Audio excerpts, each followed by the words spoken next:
구독, 좋아요, 알람 설정.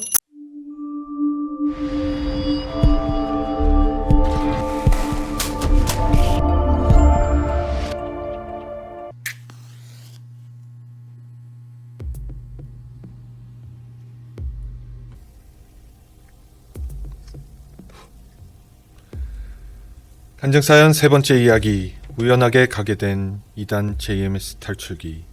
데이빗. 챕터 8. 마지막 회. JMS로부터의 탈출. 그리고 5년 뒤. 안녕하십니까. 간증TV의 데이빗입니다. 저는 지난번에 어머니의 반대와 그 염려 속에서 주일 JMS 교회에 가서 그 전도사를 만나서 그 꿈 얘기를 하다가 예배가 시작되어 버려서 더 이상은 이야기하지 못하고 마지막일 수 있는 그 예배 같지도 않은 예배를 한 것까지 이야기 드렸습니다. 어머니는 계속 집에서 기도를 하셨던 것 같고요. 걱정하셨고 아무것도 그 예배 그 비디오 봄으로써 그 정명석이 하는 그 발음도 너무나도 힘들고 제 귀에 아무것도 들어오지 않았습니다. 물론 뭐 평소에도 들어오지 않았지만 제 영이 너무 아픔을 느꼈습니다. 같이 있는 JMS 사람들이 막 이상하게 느꼈습니다. 저들은 왜 저런 것인가? 저들은 왜 저렇게 목말라 있을 것인가? 이거는 비단 JMS 문제뿐만 아니라 기성교회도 문제다. 저들도 믿음이 원래 필요한 자들인데 왜 이렇게 저러고 있을까? 이런 생각을 해봤습니다. 흡사 악령이 지배하는 것과도 같은 생각으로 답답함을 넘어서 막 숨이 막혀오는 것을 느꼈습니다. 제 영이 너무 아팠으니까요. 그 지겹고 역겨운 영상도 결국은 지나가고 예배가 끝났습니다. 그 예배가 끝날 때까지 얼마나 길다고 느꼈는지 모릅니다. 그 예배당도 아니죠. 강단도 없고 비디오 보는 거니까요. 의자에 앉아서. 그 안에는 하나의 작은 방이 있었는데 전도사가 그 성경도 보고 뭐 기도하는 공간이었습니다.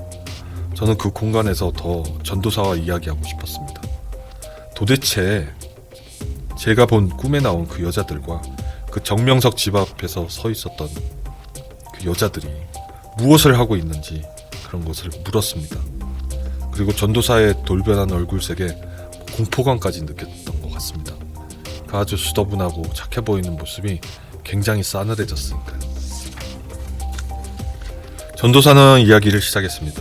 그리고 제가 형님이라고 불리웠던 그 남자도 하나도 같이 들어와 있었습니다. 좀 많이 긴장을 했고요. 선녀는 이제 방으로 들어오려다가 걱정스러운 눈빛으로 전도사가 나가 있어라. 그러니까 뭐 눈치를 보더니 이렇게 슬슬 살피며 나가 있었습니다. 그 교회 의자에 앉아서 제가 나오기만을 기다리고 있었던 거죠. 예배가 뭐 끝났지만 그녀는 이제 떠나지 않고 의자에 앉아서 걱정스럽게 그 방에서 저를 나오기를 기다렸던 것 같습니다. 전도사는 저에게 그랬습니다. 있잖아, 아담과 하와가 에덴 동산에 거할 때 누가 선악과를 먹고 죄를 지었지? 그랬습니다. 저는 하와가 아니냐 했습니다. 전도사는 맞아, 하와는 여자이고 여자가 먼저 죄를 지었기 때문에 우리 선생님을 따르는 무리에는 그래서 여자가 많은 거야. 그 여자들이 먼저 회개하고 남자들을 데리고 와서 죄를 사함을 받아야 되는 거야. 그래서 여자가 먼저 회개해야 되고 JMS는 그래서 여자가 많은 거야. 그리고 그들이 참 진리를 알았기 때문에 모습이 그렇게 아름답게 변한 거고 그런 아름다운 자들부터 JMS에 모여드는 거야. 아주 그럴싸하죠? 여자가 먼저 죄를 지었기 때문에 여자가 먼저 회개하고 남자들을 데리고 와야 된다. 계속 말을 이었습니다. 선생님의 꿈을 꾼 건 너한테는 굉장한 영광이야. 선생님의 씨를 받는다는 것은 그 의미는 선생님께서 역사하시는 하나님을 통해 회개하는 여자들이 너가 꿈에서 본 거야. 씨를 받는다는 의미는 성령을 받는 거야. 그렇게 해석을 했습니다. 지금 생각하면 그 씨가 성령의 씨, 성령의 씨, 믿음의 씨가 아니라 다른 씨가 아닌가, 그런 생각도 듭니다. 여러분 다 대충 이해를 하시겠죠? 회개하는 영이 선생님을 통해 거듭남을 본 귀한 꿈인 것 같구나. 오히려 그걸 미화하는 전도사를 빤히 쳐다보면서 저는 기가 차했습니다. 그들의 모습은 마치 막 도살장 끌려가는 소와 같았는데 어찌 이게 귀한 꿈이냐, 이게 말이 되느냐. 저는 도대체 선생님의 실체가 뭐냐고 그냥 단도직입적으로 물었습니다. 그가 성경을 1000번을 읽고 아무것도 먹지도 않고 동굴에서 40일 금식할 동안 뭐 영계로 갔다. 그 옆에 뭐 문선명이도 있었고 그 옆에 뭐 조용기 목사도 있었다. 조용기 목사가 거기서 왜 나오는지 모르지만 그렇단 얘기는 전도사로부터 들었지만 도대체 실체가 뭐냐라고 그냥 단도직입적으로 얘기했습니다. 제 안에선 대충 답이 있었으니까. 그러나 전도사는 계속 말을 이어갔습니다.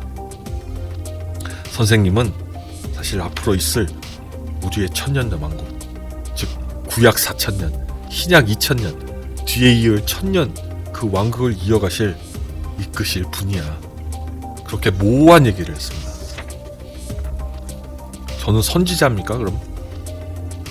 정말 듣고 보지도 못한 엘리야와 같은 선지자입니까? 이사야와 같은 선지자입니까? 그렇게 물어봤습니다. 전도사는 계속 이야기를 했습니다. 너가 30개론을 다 듣게 되면 스스로 너가 깨달을 수 있을 거야. 왜냐? 30개론 속에 성령이 있고 그 성령이 너의 마음을 깨닫게 할 거야. 너에게 분별의 영을 갖게 할 거야. 그는 굳이 재림 예수야 라고 이야기하지 않고 그런 식으로 말을 이렇게 우회하고 돌렸습니다. 우리는 있잖아, 주님의 신부 되기 위해서 기다리는 중이잖아. 신랑 되는 주님을 기다리잖아. 그렇지? 예전에는 거룩하고 무서운 구약시대 땐 무서운 아버지 하나님이셨지. 여호와 하나님. 예수님이 오시고 나서는 선생 같은 하나님, 친구 같은 하나님, 나와 함께 하시는 그런 인간의 모습으로 온 하나님이었지. 인젠 주님이 오시는 심판의 하나님은 말로 심판하는 거야. 불은 말씀이니까. 그분은 신랑처럼 온다고 그랬어. 남편처럼 온다고 그랬어. 그러니까 우리는 주님의 신랑 되는 자이기 때문에 남편처럼 이성으로 모셔야 되는 거야. 남자도 이성으로 모셔야 되고 여자들도 그분을 이성으로 모셔야 되는 거야. 사랑으로 모셔야 되는 거야. 거긴 아가페 사랑과 에로스의 사랑이 다 있는 거야. 이성으로 모셔야 되니까. 이거구나. 이제는 신랑이니까 여자들은 그를 신랑처럼 신부가 되어서 모신다는 건가? 그런 생각이 들었습니다. 더 이상 저는 묻지 않았습니다. 결국 제 입에서 그래서 선생님이 예수님이란 말씀인가요? 물어봐야 소용없다는 것을 알았습니다. 옆에 있던 형님은 나를 심각한 눈으로 보았습니다. 안타까운 눈으로 보는 것 같기도 했습니다. 조금 무섭기도 했습니다. 그 방에서 위협을 좀 받는 느낌이 있었으니까. 결국 전도사는 그렇게 이야기했습니다. 아까 처음 내가 모사라고 들어봤니? 하고 얘기했지? 주님의 섭리와 그 비밀은 우리가 모사라고 해. 주님도 38년 된 병자를 고치고 나서 얘기하지 말라고 그랬잖아. 아는 진실을 때로는 숨기고 마음에 지켜야 될 때가 있는 거야. 그러니까 사람들이 분별이 없으니까 진리가 어디 있는지 몰라. 우리가 그걸 얘기를 해야 되는데 우리도 모사를 통해서 조심스럽게 사람들이 알게 하기 위해서 우리는 노력하고 있는 거야. 그게 우리가 선생님을 따르고 있는 모사야.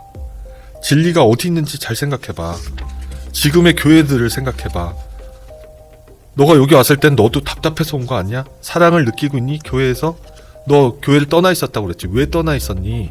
누가 우리의 미래를 밝혀주고 있니? 목사들이 밝히고 있니? 그들이 교회의 욕심을 채우기 위해 하는 행동을 생각해봐. 그러나 선생님은 달라. 우리를 위해서 쉬지 않고 기도하고 눈물을 흘리시고 정말 우리를 구원하기 위해서 기도하시는 분이야. 그래서 우리는 그분이 챙기는 걸 생각하면 그를 따를 수밖에 없어. 30개로를 다 듣고 나면 모든 것이 이해가 될 거야. 너의 답답함을 다 이 세상의 어떤 이치로도 돌아가고 있고 성경의 답답함마저도 명쾌하게 푸는 그 진리가 있는 곳이 바로 그분이고 그 선생님을 통해 해결될 거야. 기도할게. 그 꿈은 영광스러운 꿈이야. 이야, 진짜 지금 생각해도 화가 납니다. 이해가 되지 않습니다. 말 잘하죠? 저는 아직 잘 모르겠다. 왜냐면 마음을 이제 닫아버렸으니까. 그 자리를 조금 무섭기도 했지만 박차고 나올 수 있었습니다. 저는 밖에 있던 선녀와 이제 눈이 마주쳤습니다. 그리고 너 나 좀 보자. 라고 했습니다. 전도사가 선녀와 나와 별도로 가는 것을 이제 염려했었던 것 같습니다. 나 좀 보자 하니까 선녀야 너 나랑 할 일이 있던 것 같은데 하고 빼돌리려는 것 같았습니다. 저는 전도사에게 저 개인적인 이야기예요. 이거 뭐 교회 얘기가 아니라 선녀하고 얘기할 게 있어서 선녀랑 할 일은 다음에 하시면 안 될까요? 하고 물었습니다. 그리고 선녀를 데리고 이제 밖으로 나왔습니다. 선녀는 눈치를 보면서 질질 끌려 나왔죠. 아무 말 하지 않았습니다.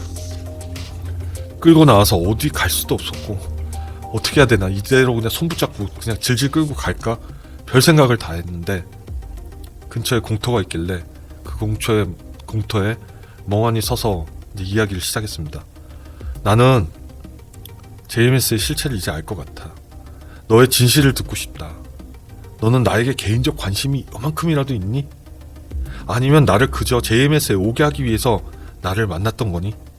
그렇게 얘기했습니다. 그녀는 대답을 했습니다. 근데 갑자기 눈물을 막 흘리는 것입니다. 제 앞에서 눈물을 흘리니까 제가 너무 가슴이 아팠습니다. 그리고 당황할 수밖에 없었습니다. 그리고 나서 그녀는 저한테 이렇게 얘기를 시작했습니다. 오빠의 여자는 따로 있어. 미안해. 그 대답에 저는 너무 놀랐습니다. 아니 나의 여자가 따로 있다고? 그럼 너 나 지금 차는 거야? 물론 난 혼자 너한테 썸 탄 거고 우린 사귄 적도 없으니까. 근데 그게 무슨 말인가 했습니다. 사실 선생님이 다 정해주셔. 오빠는 정해준 여자를 만나야 돼. 나는 오빠를 이리로 오게 한 인도자의 역할뿐이야. 더 멋지고 더 이쁘고 더 믿음 좋은 그런 여자를 만날 거야. 정말 오빠를 영원히 선생님 안에서 사랑하고 함께할 영적 배필을 만나게 될 거야. 나도 그럴 거고 나도 정해진 배필이 있고 오빠도 정해진 배필이 있어. 그리고 그 안에서 오빠가 행복한 결혼까지 하게 될 거라고 믿어. 그러니 30개론 듣고 참 진리를 한번 느껴봐. 지금 생각하니 통일교와 똑같습니다. 그 통일교 아시죠 여러분? 단체 결혼하는 거. 심지어는 이건 인종차별적일 수도 있던데 어쨌든 정말 다른 나라 사람하고 우리나라 여자하고 막 결혼하고 우리나라 남자하고 다른 나라 여자하고 막 결혼하고 그 문선명 통일교 예전에 지금 누가 하는지 그거 다 지정한 대로 결혼하잖아요. 좋아서 결혼하는 거 아니거든. 지정한 대로 결혼합니다. 여기도 똑같다고 보시면 됩니다. 그 근본의 뿌리가 통일교라서 그런지 몰라도 지금 생각하니 그런 생각이 듭니다. 저는 이야기를 했습니다. 나는 있잖아 사실 너가 이 집단에서 나오게 하기 위해서 오늘 온 거야. 나는 너를 개인적으로 굉장히 좋아해. 내가 너를 안 좋아했다면 너가에 대해서 내가 호감이 없었으면 이렇게까지 억지로 오지도 않았어. 너 바보니? 이게 말이 되니? 그가 예수니?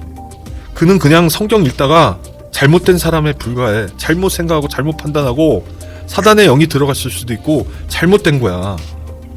너는 정말 그가 다시 온 예수 재림 예수로 믿는 거야? 그녀는 말했습니다.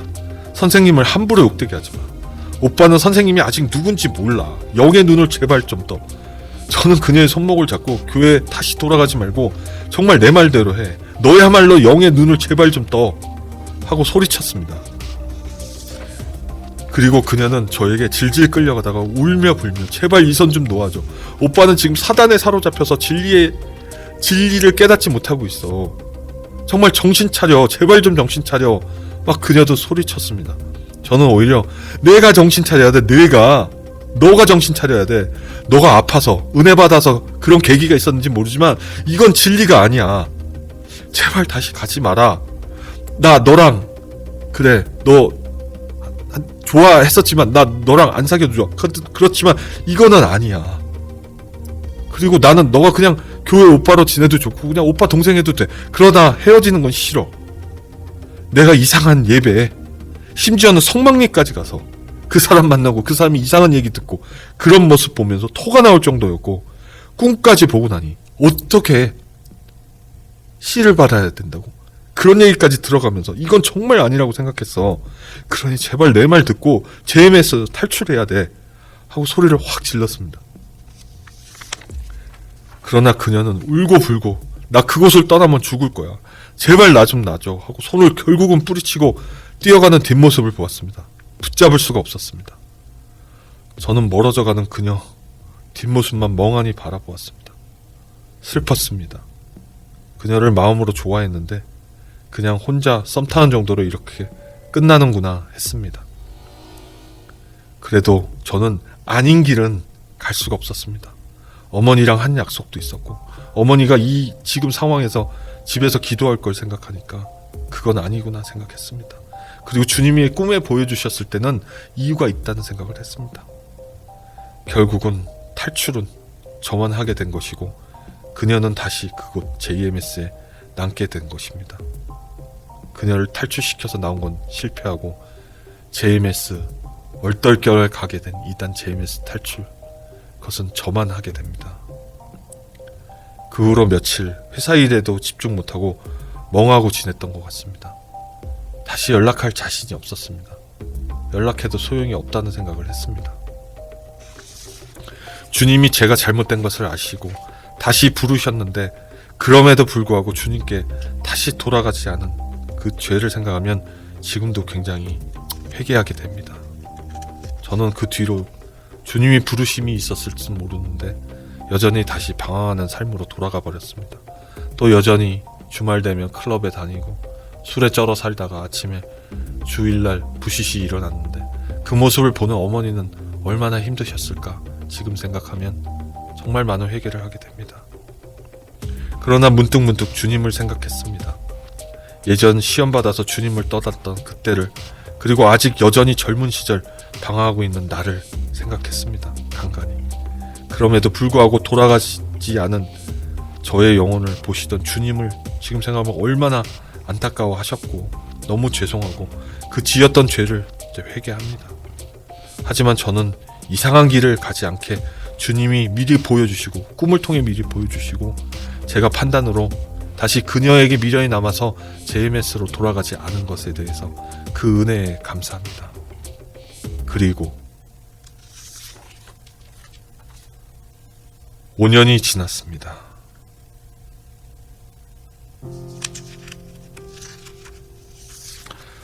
하루는 여의도에서 저는 회사에 업무가 있어서 갔었습니다. 우리은행에 들어갈 일이 있었습니다. 그때 당시에는 90년도 말이니까 아마 한일은행이나 한빛은행이 아니었을까 싶었습니다.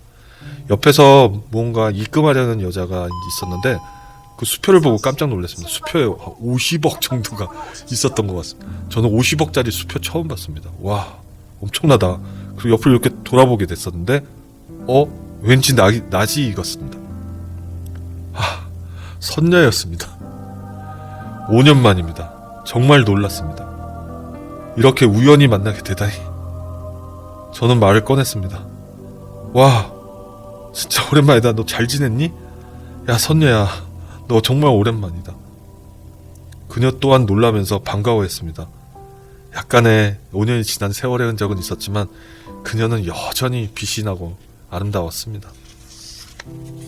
여의도 한 정당에서 일하고 있었습니다. 그래서 입금하는 그 돈의 수표가 정당 기부금인가 엄청나게 돈이 많이 들어왔구나. 그때 그런 이해를 했던 것 같습니다. 무언가 이제 입금하려고 업무차 은행을 나왔던 것이었죠. 그 또한 저는 보자마자 그것부터 물어보았습니다. 너 아직도 여전히 JMS에 있는 거야? 그녀는 겸연쩍게 웃으면서 대답했습니다.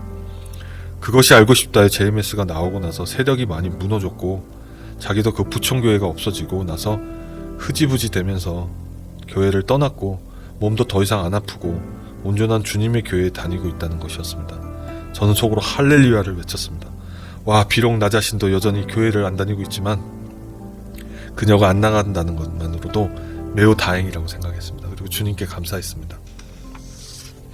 그리고 잘 되었네, 다행이다. 그때 나는 계속 그게 아니다라고 했는데 그래도 너가 다시 온전한 교회를 간다는 게 기쁘다 했습니다. 그녀가 물었습니다. 잘 살아 오빠? 얼굴 좋아 보이네. 그렇게 얘기했습니다.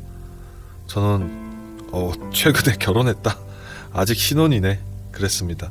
속으로 이게 무슨 운명의 장난이란 말인가. 그녀에게 물었습니다. 너는 결혼했니? 아니면 남친이라도 있니? 그랬습니다. 그녀는 아니 내 주제에 결혼이고 남친이고 하고 겸연쩍게 웃었습니다. 아직 아무도 없는 것 같은데 저랑 연결이 되는 타이밍은 안 맞았던 것 같습니다.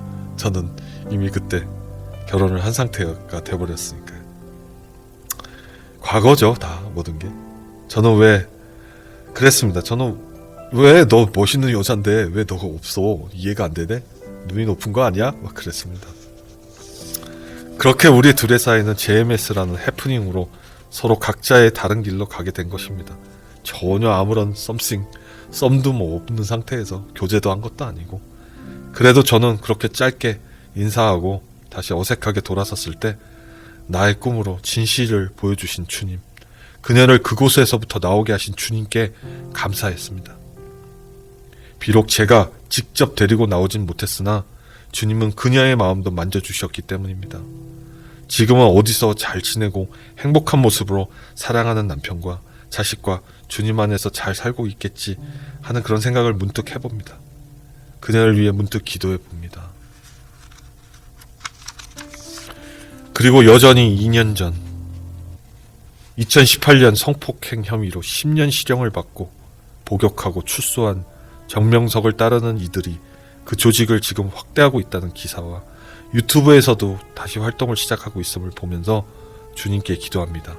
진리에 분별해야 될 방황하는 영들이 그들의 목매한 눈을 가리고 입을 가리고 귀를 가리고 방해하는 그 사탄의 영에 방해되는 그곳에서 나오게 해 주시옵소서 하고 진심으로 기도합니다.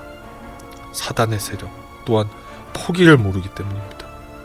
다시 독버섯처럼 일어나는 이 이단의 그 세상 주님께서 지켜주시기를 정말 기도합니다. 문득 베드로 후서의 구절이 생각납니다. 그러나 민간에 또한 거짓 선지자들이 일어났었나니 이와 같이 너희 중에도 거짓 선생들이 있으리라. 그들은 멸망하게 할 이단을 가만히 끌어들여 자기들을 사신 주를 부인하고 임박한 멸망을 스스로 취하는 자들이니라. 베드로후서 2장 1절. 이렇게 해서 긴 사연 마칩니다. 저를 구원하신 주님께 감사합니다. 그리고 오직 주님만을 사랑합니다. 여러분 깨어서 오직 주님의 진리가 무엇인지 올바름이 무엇인지 이 영상을 통해서 여러분 깨닫게 되시기를 진심으로 기원합니다. 오늘도 우리 주님 안에서 승리합시다. 감사합니다.